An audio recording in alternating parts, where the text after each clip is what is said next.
Ok, então, boa tarde para vocês. Hoje eu vou apresentar a segunda aula do nosso treinamento. Essa aula eu vou falar sobre os operadores e dar uma introdução sobre as condicionais que a gente pode usar no nosso programa. Então, em nossos programas a gente pode usar diversos tipos de operadores para poder manipular algumas operações, né, em algumas expressões. Os operadores na programação, a gente pode definir eles como unário, binário e ternário. Eles têm vários tipos de operadores que você pode usar, e o unário são operadores que usam apenas um operador.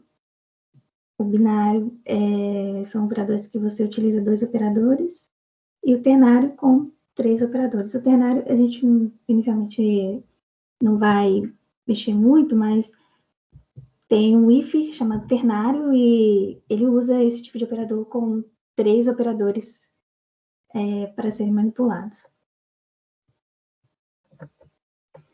Então, sobre os tipos de operadores, a gente tem o operador de atribuição, operadores aritméticos, operadores relacionais e operadores lógicos. Falando, então, do operador de atribuição, eles são do tipo binário, em que a gente trabalha com 2 operadores. A gente faz a operação da esquerda, a gente tem a variável que a gente quer atribuir o valor, e na direita a gente tem a expressão que a gente quer passar para a variável. Então, esse operador a gente pode chamar ele como recebe. Por exemplo, se a gente quer colocar uma expressão numa variável, então a gente pode dizer que a variável ela recebe tal expressão. Então, a gente tem esse tipo de atribuições aqui. Por exemplo, na variável n, ela vai receber 2 mais 3, ou ela pode receber um número fixo, ela pode também receber um valor de outra variável, e também receber uma outra expressão qualquer, que a gente pode ver mais à frente. Mas é basicamente isso. É uma atribuição, é um operador de atribuição em que você faz atribuições a uma variável, uma expressão, coisas do tipo. Aqui a gente tem alguns exemplos sobre os operadores aritméticos, que também são operadores binários. A gente trabalha com 2 operandos, né? Melhor dizendo, 2 operandos. E aqui tem os tipos de operadores que a gente pode trabalhar, os operadores aritméticos, que a gente conhece normalmente na matemática, alguns aqui. Operador de mais, que faz a adição de 2 operandos. No exemplo aqui, a gente tem a soma de operando 11 e 2, resultado 13. Subtração de 11 e 2 daria 9. E a divisão, a gente usa uma barra para representar a divisão. Então, a gente coloca o número que a gente quer dividir, barra o valor que a gente quer que esse número seja dividido. E multiplicação é um asterisco. Eu esqueci de trocar, mas é um asterisco que a gente usa.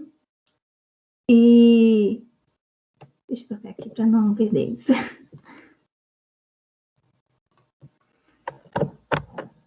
Costume.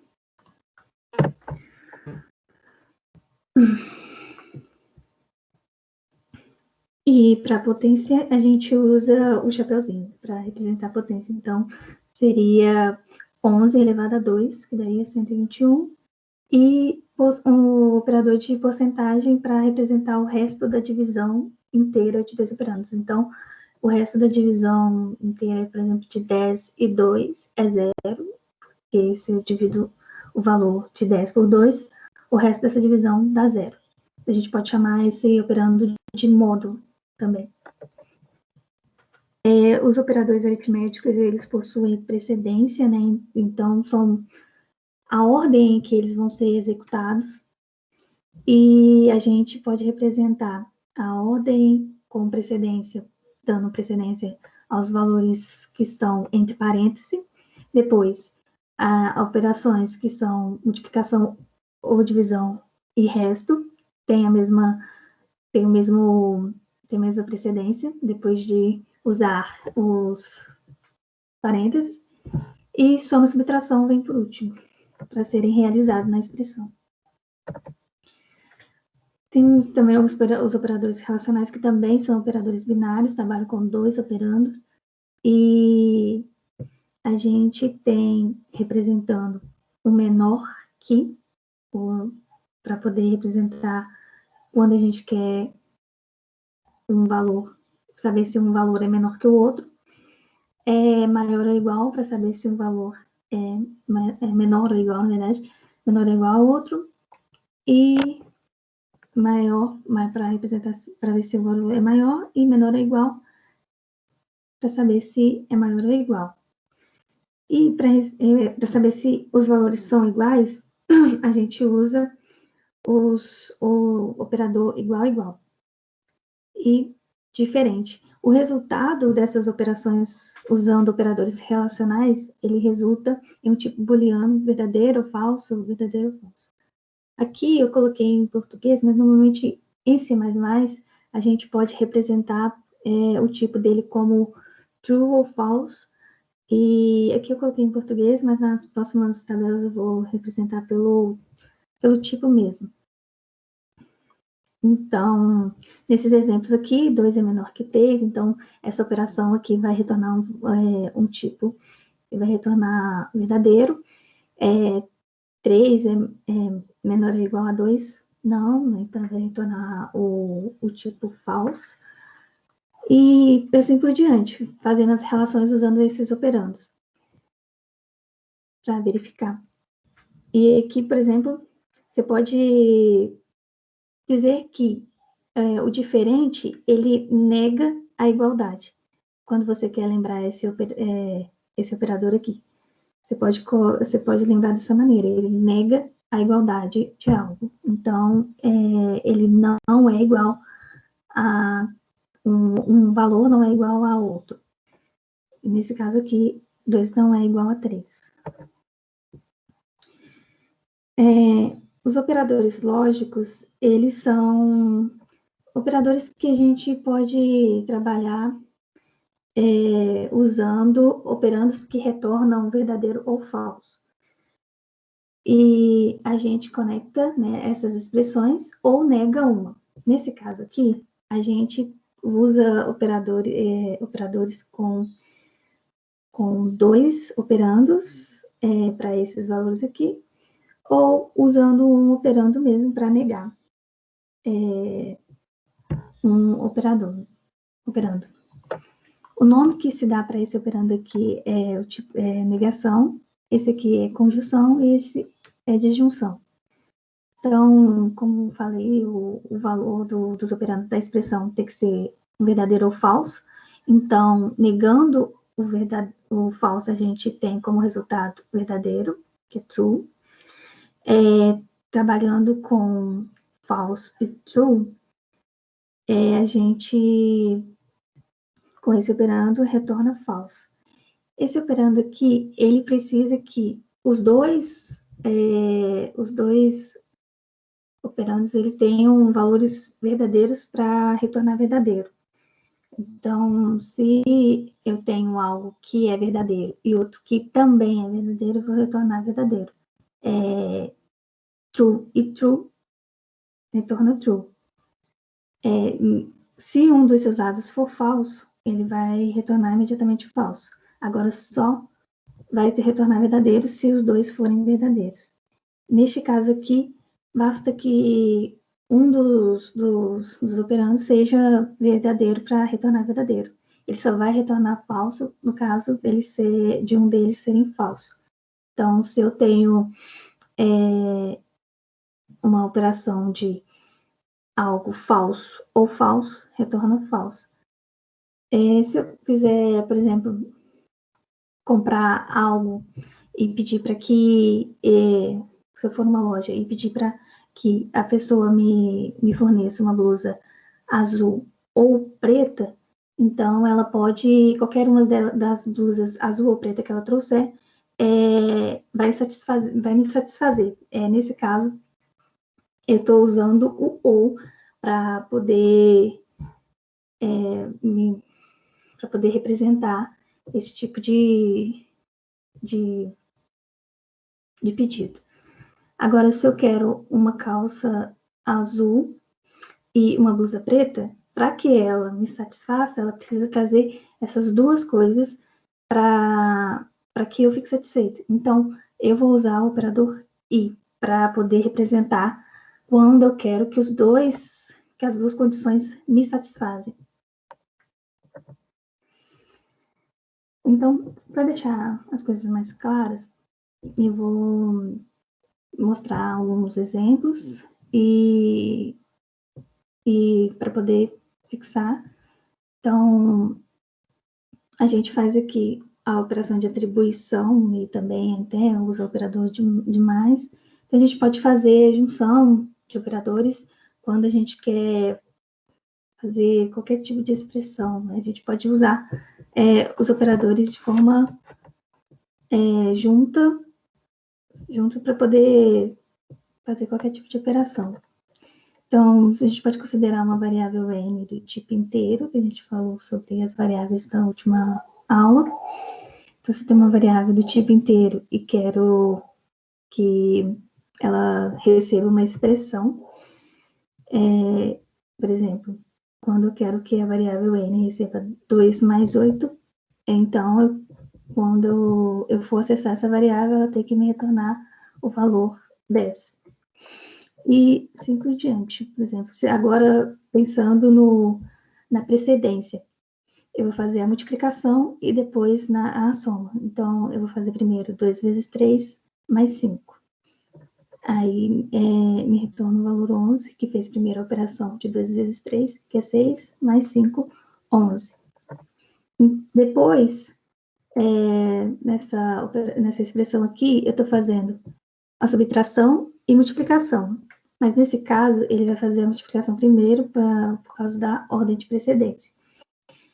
Então, ele vai fazer primeiro 5 vezes 4 e depois vai fazer a subtração desse valor com 80.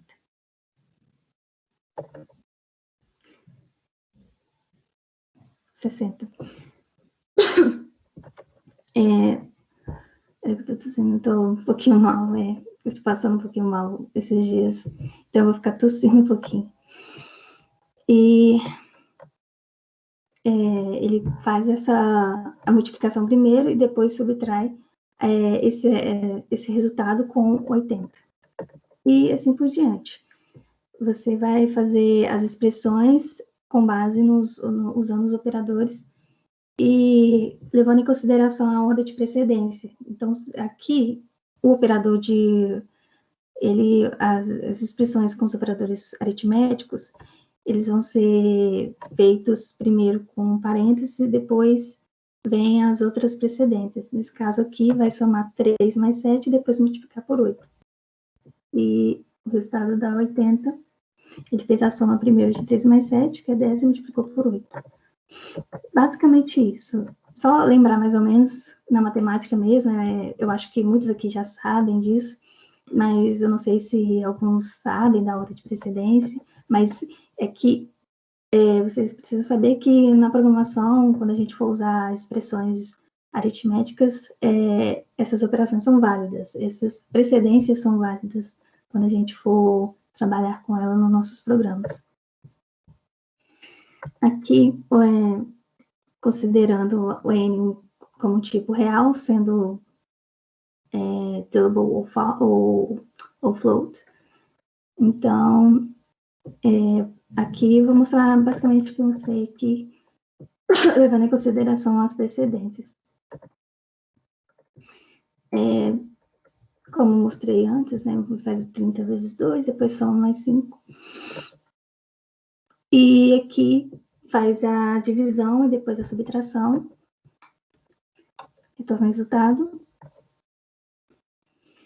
E nesse caso aqui, ele primeiro, ele vai pelo fluxo de execução, fluxo, na ordem que aparecem os operandos e os operadores. No caso, como multiplicação e divisão tem ordem de precedência maior que de soma e subtração, ele vai fazer primeiro a multiplicação, depois divide e depois subtrai. Então, ele faz 6 vezes 2, e depois divide por 2 e diminui por 4. Vai ser o resultado 2. E assim por diante. Vou fazer as expressões em parênteses e depois divide. Bem simples mesmo.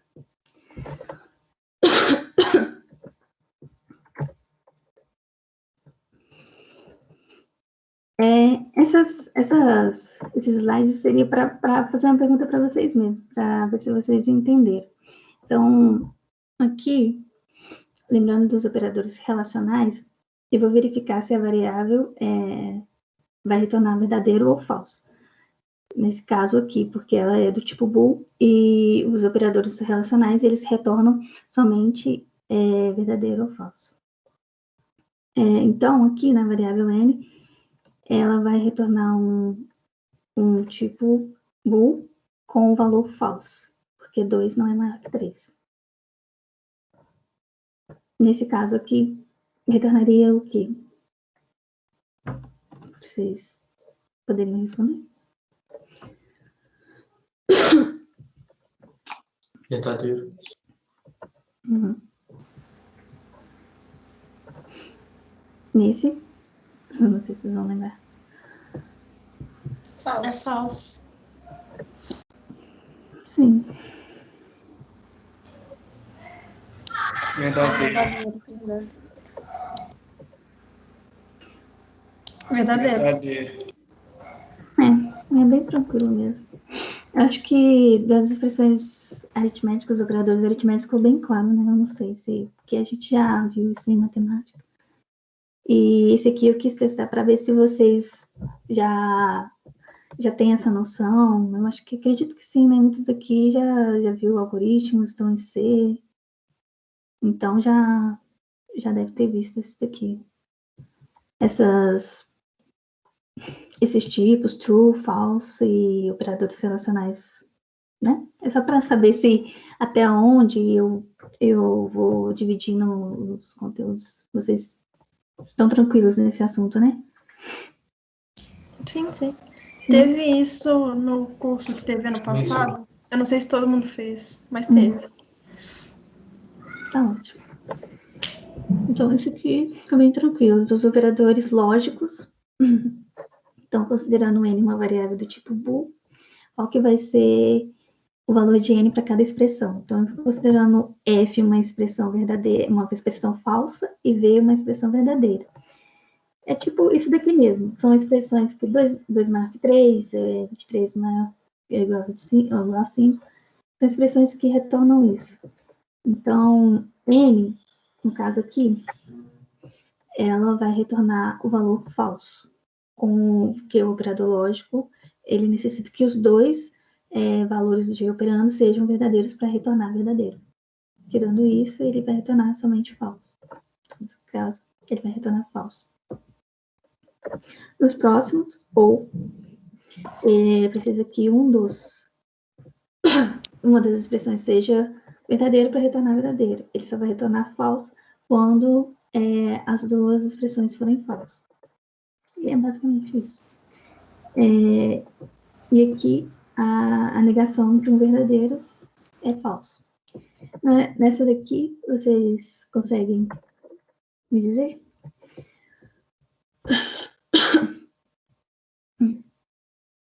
Eu acho que é verdadeiro. Verdadeiro. Uhum.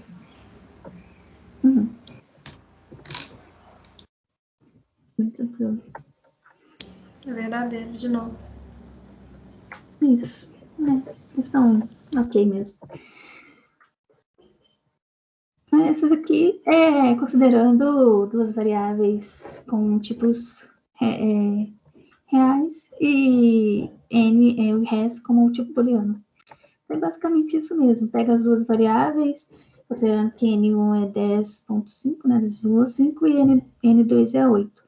E faz as expressões usando esses valores. E tem os retornos com true, false, considerando as expressões usando operadores relacionais. Lógicos. Desculpe.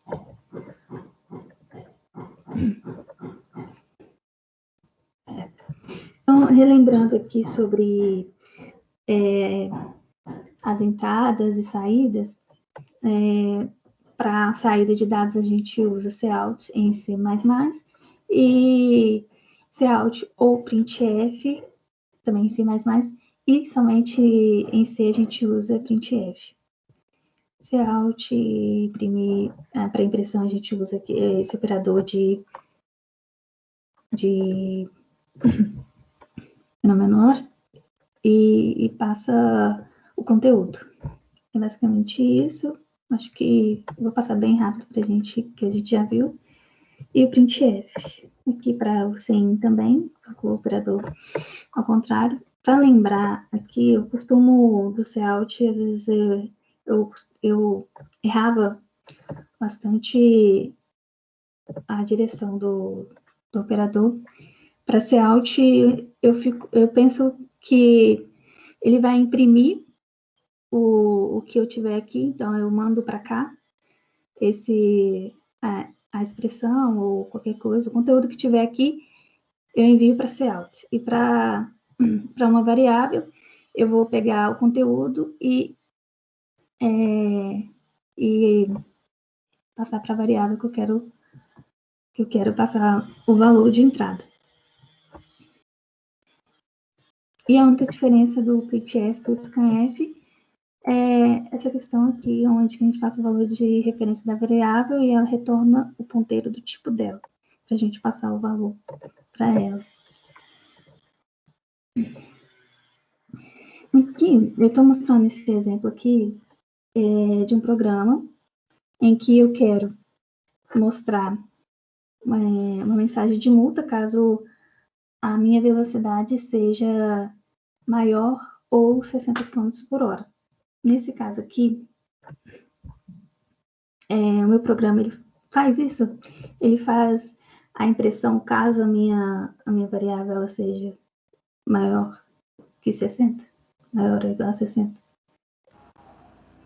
Vocês acham que sim? Não. Ou não? Acho que não. Mostra independente da velocidade, né? Para consertar isso, a gente usa o if, porque a gente quer saber o valor da variável e verificar se ela é maior ou igual a maior que 60. Não maior ou igual a 60, não. Maior que 60. E se for, a gente imprime que ele foi multado por velocidade. E é basicamente isso. Quando a gente entra num fluxo de execução e quer que um conteúdo ou um bloco de execução seja feito, dado uma condição que o programa chegou, a gente usa esse if aqui para representar. If em inglês significa se. E eu vou falar mais em detalhes dele agora, para a gente entender como ele funciona. O if, ele pode ser representado como um condicional composto, e também como if aninhado. A gente vai começar falando sobre condicionais simples, em que usa somente o if propriamente dito. Pensando na estrutura de um comando if, ele pode ser representado dessa maneira no fluxograma, não sei se vocês já viram, mas ele pode ser representado dessa maneira, em que naquele bloco dentro do if, a gente coloca uma condição, representando aqui um losango, e caso essa condição seja verdadeira, ele vai executar um bloco de instruções. E depois ele segue o fluxo de execução do programa normalmente. E caso essa condição seja falsa, ele continua o programa sem executar o bloco de instruções aqui. A sintaxe dele é dessa maneira. a gente coloca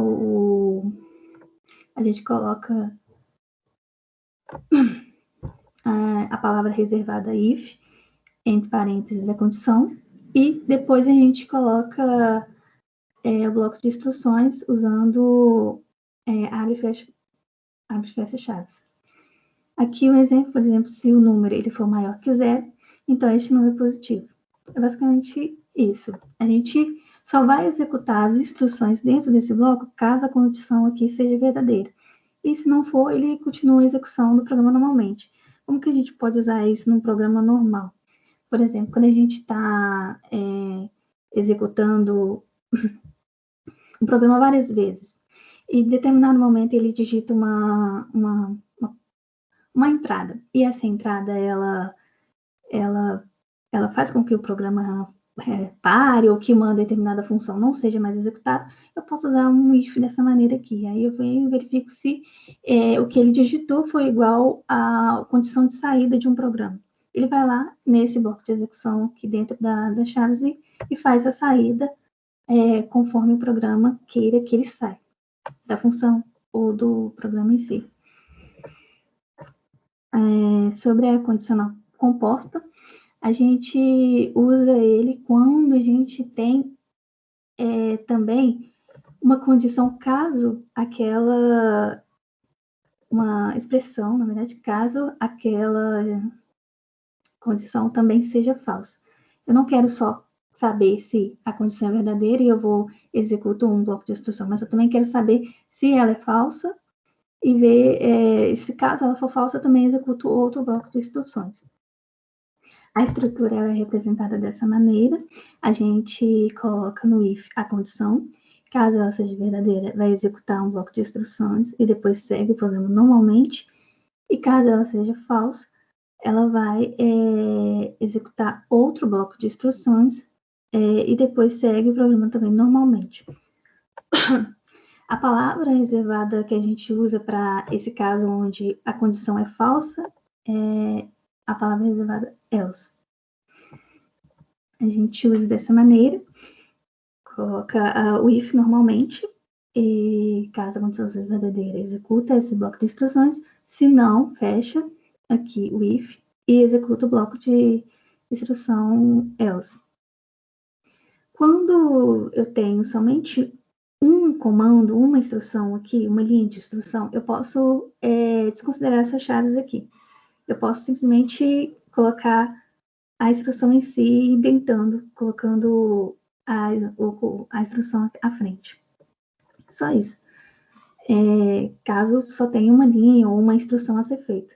Agora, se não acontecer isso, se tiver mais de uma instrução a ser feita, sim, eu vou ter que usar as chaves aqui direitinho para poder identificar cada bloquinho. Aqui, né, no exemplo, se a nota, né, a minha variável nota, for maior ou igual a 60, o aluno foi aprovado, se não, ele foi reprovado. No caso contrário, quando a nota é menor que 60. Aqui, um exemplo de um código. A gente declara uma variável entidade do tipo inteiro, né, e pede para que ele forneça a sua idade com o scanf, e depois faz as condições para saber se ele é maior ou menor de idade. Então, eu venho e executo o if, perguntando dentro do meu if aqui se a idade é menor que 60, ele é menor que 60, menor que 18, ele é menor de idade, se não, ele é maior de idade. Bem simples, acho que é bem tranquilo, alguns de vocês já devem ter visto, mas de uma forma para nivelar, quem não conhece muito bem, a condição if composta é dessa maneira. A condição simples é quando eu só quero executar o if propriamente dito. Simples da forma como ele é, sem else. Aqui uns exemplos de exercícios. Um exercício que pode usar o if composto. Num exemplo, por exemplo, se eu quero escrever um programa, quero que um programa ele faça a leitura de dois valores inteiros, em que esses valores são diferentes e faça a impressão do maior entre eles. Então, eu vou só fazer um if e um else, verificando se o valor entre eles, qual deles é maior, e imprimir. E um outro tipo de programa em que eu quero fazer o cálculo da data de nascimento de uma pessoa e verificar se ela vota num determinado ano. Eu estou no ano de 2021 e eu quero saber se a pessoa pode votar ou não. Eu só pego a data de nascimento dela e faço a subtração e faço as condições usando o if para verificar se esse resultado retornou uma condição necessária para que ele vote. No caso, a pessoa ter idade entre 16 e 18. Aqui alguns exercícios do URI para fixar essas questões de if, else e operadores. Mas eu acho que vocês já entendem bem, né, como que funciona. Eu não sei como que a gente pode fazer online aplicação de exercícios. Não sei se vocês como faria, se vocês interagiriam entre vocês para fazerem alguns exercícios, como a gente pode fazer as coisas assim em grupo, na hora de fazer alguns exercícios em grupo, né? Como simulando uma maratona mesmo. Eu queria ver com vocês como que a gente pode sugerir isso também. Mas, por enquanto, eu vou colocar esses exercícios propostos do URI. E na próxima aula a gente entra falando sobre if aninhados e condições de múltipla escolha, que são switch case. A gente vai ver as diferenças entre eles e notar quando a gente usa um ou outro. Depois a gente passa para repetições. Acho que a gente fazendo exercícios e até uns exercícios dessa maneira, e perguntando para vocês, eu consigo ver até onde eu posso ir avançando, onde vocês estão entendendo, ou estão com dificuldade, mas seria bom fazer esses exercícios para ver se vocês estão bem tranquilos quanto ao conteúdo que eu estou passando para vocês, para a gente poder fazer um nivelamento a mais ou não. Tranquilo? Alguma pergunta com o que eu falei? Alguma pendência? Tranquilo? Pra mim tá tranquilo. Tudo tranquilo, né? Daniele, você acha que vale mais a pena programar em C ou C++? Boa pergunta. Eu acho... Você fala na maratona, para maratona, OBI? Isso, no URI também, tal. Eu me familiarizaria mais com C++, mas, assim, inicialmente é bom a gente entender como que funciona C, para a gente trabalhar de forma híbrida. Eu mostrei aqui alguns exemplos com C mesmo, para a gente trabalhar ele primeiro e depois ir juntando o C++ com o C. Mas o C, ele é bom para que a gente entenda os comandos de C, saiba quando trabalhar com eles, por exemplo, quando eu quero uma formatação direitinho, acho que scanf e printf é uma boa, mas também quando a gente está numa maratona, é bom a gente entender que a gente tem que fazer os exercícios de uma forma meio rápida. Então, fazer um CIN usando uma leitura de dados com CIN é mais rápido que um scanf, por exemplo. Mas eu faria no URI, eu sugiro que vocês trabalhem um pouquinho com C primeiramente e depois com C++. Eu sugiro isso. Mas não tem muita diferenças assim, não. Possui algumas diferenças assim. C, ele não tem algumas bibliotecas que C++ tem, inclusive ele não Não é possível trabalhar com algumas bibliotecas que usam orientação a objeto. Mas se você quer trabalhar de uma forma mais avançada, C++ é uma boa opção. Mas para quem está começando, é bom trabalhar com C e ir migrando para C++. Entendi. Então, é que eu tava lá no URI, né? Aí eu fiz algum exercício e tudo mais. Você acha que valia a pena agora eu refazer eles em C++? Que eu tinha feito tudo em C. Não. Não. Não sei, só pra... Você fez os iniciais, é bem... Se você fizer em C++, eu acho que algumas coisas que você vai mudar é na forma de formatação, né? Por exemplo, quando você quer colocar uma variável com 2 ou 3 casas decimais, no C++ você vai ter que usar uma função, setw, né? Não, e usar a biblioteca Iomanic. É set precision. Eu não costumo... Para formatação, eu costumo tanto usar o printf que eu não uso muito C++, não. Para formatar uma saída, coisa assim. E que eu uso muita função, né?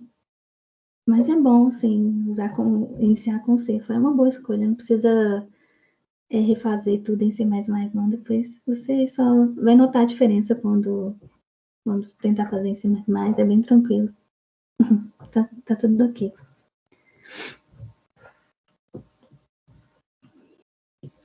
Vocês estão fazendo o exercício do URI, aqueles já passaram para aí, Else? Como que tá sendo?